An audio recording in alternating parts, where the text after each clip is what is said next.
morning, this is Pramod Jaiswal from English Chronicles. Today I am going to discuss error finding. These questions are of 2019 CGL and this is my fifth video. So here the sentence is given but the mistake has not been pointed out. But there are 4 points, sections of the sentences. We have to select which one is a wrong part of the sentence, and then we shall do also correction. In exam, you simply have to point out the mistake. So let's see first question. My grandfather is quite concerned to my progress at school. Quite concerned, बहुत ज़्यादा नहीं.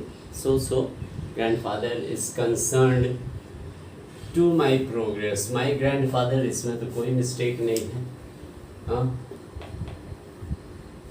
is quite concerned, ये भी ठीक है. is concerned, ये भी ठीक है, तो इसमें भी कोई mistake नहीं है. at school, ये भी ठीक है, तो ये भी रह जाता है कि इसमें कोई mistake नहीं है. to my proposal, ये गलत है. to preposition, to is mistake. Concerned about my proposal, concerned. My grandfather is quite concerned about my progress. So this is the mistake.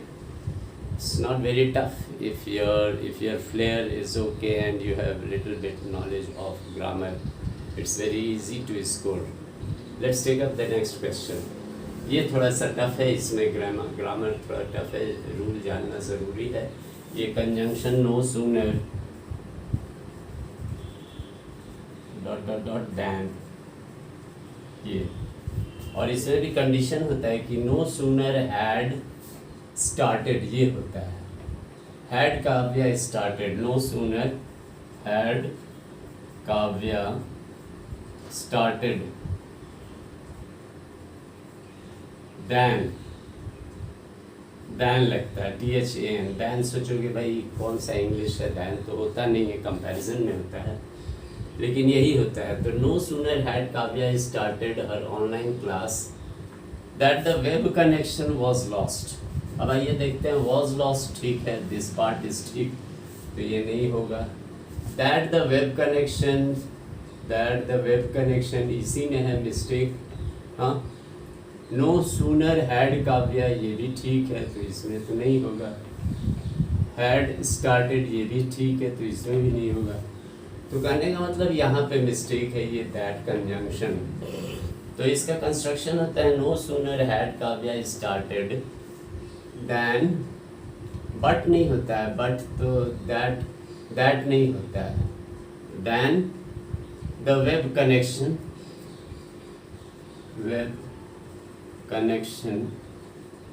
was lost. So ये करेक्ट है. Then ये हो गया और had started, तो यहाँ पे मिस्टेक था, तो आंसर में हम लोग को ये टिक करना पड़ेगा. स्ट्रक्चर ये होता है, this is interrogative. No sooner had Kavya started than the, ये कंजंक्शन नो सूनर देन आता है, तो इसको याद रखना पड़ेगा. आइए next one. He was not able to give many time to his research. अब आइए, ही वॉज नॉट एबल सही है, मतलब इसमें कोई मिस्टेक नहीं है. टू गिव टू इन्फिनेटिव है, ये भी सही है. टू हिज रिसर्च, ये भी सही है. तो मिस्टेक इसमें है many time. Many is wrong, many time नहीं होता है. मेनी तो काउंटेबल में आ जाता है, मच होता है. It would be much time, much time. Many कुछ काउंटेबल में आता है, हाँ, लेकिन मच क्वांटिटी के लिए आता है. So this is the mistake, we have to find error. आई question number 4. Craze is a thing that are not easily available in our country is a common phenomenon. तो craze for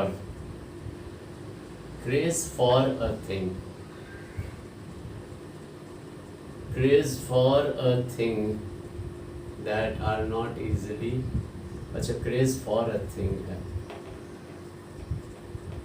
craze for a thing that are not easily available, तो ये तो सही है. That are not is a common phenomenon, ये भी सही है, तो ये भी नहीं होगा, इज अ कॉमन फेनोमेनन, कोई मिस्टेक नहीं है।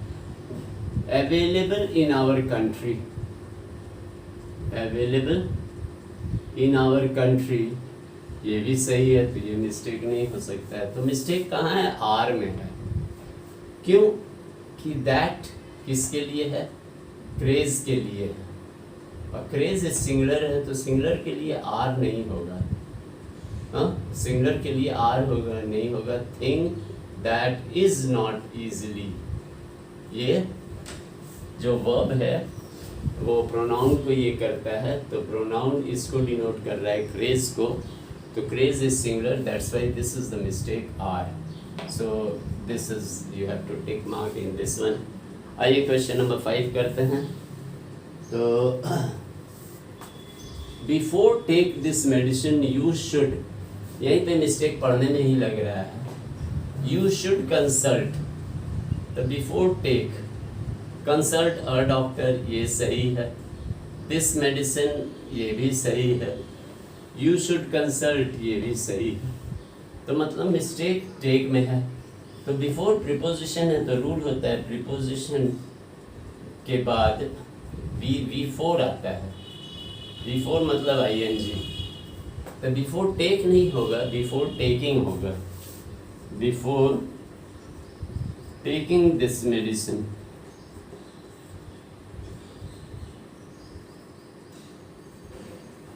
बिफोर टेकिंग दिस मेडिसिन, तो आइए, I hope that it's very easy to understand. Only you have to take care, click कहाँ करता है, और आपको करेक्शन तो एग्जाम में करना नहीं, simply you have to point out the mistake. आइए next question. When there were a strong wind,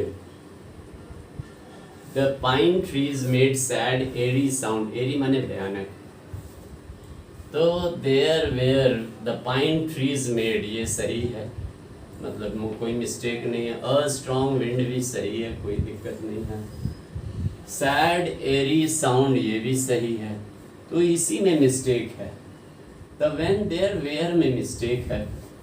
when there were a strong wind है सब्जेक्ट, है, तो अ स्ट्रॉन्ग विंड के लिए वेयर नहीं ना होगा। व्हेन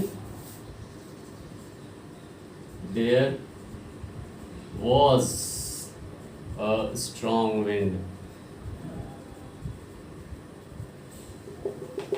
तो ये मिस्टेक हो जाता है। तो कहने का मतलब which one is this? When there, this is the mistake, section B. I last one करते हैं। He gave such a long speech, ये सच देखिए कंजंक्शन है, सच डॉट डॉट डॉट, यहाँ पे कुछ और होता है, लेकिन बट नहीं होता है। लॉन्ग स्पीच ये सही है, बट यही गड़बड़ है। He gave such a long speech, ये भी सही है। फेल्ट बोर्ड, ये भी सही है, तो मिस्टेक इसी में है। तो सच के साथ हमेशा दैट होता है, सच कॉज हो गया और दैट रिजल्ट हो गया। बट, तो but is use in case of contrast, contrast में बट यूज होता है। But everybody long such a long speech, ये भी ठीक है। He gave such a long speech, तो this is the mistake, but is incorrect, उसकी जगह दैट होगा, तो this is your but, this is the correct answer. अगर मेरा एक्सप्लेनेशन आप लोगों को समझ में आता है, if you can understand my explanation of grammar, please press the like button and share among your friends, and please, if you want more and more questions to be discussed and which might be beneficial, please subscribe to my channel. Thank you. Have a nice day.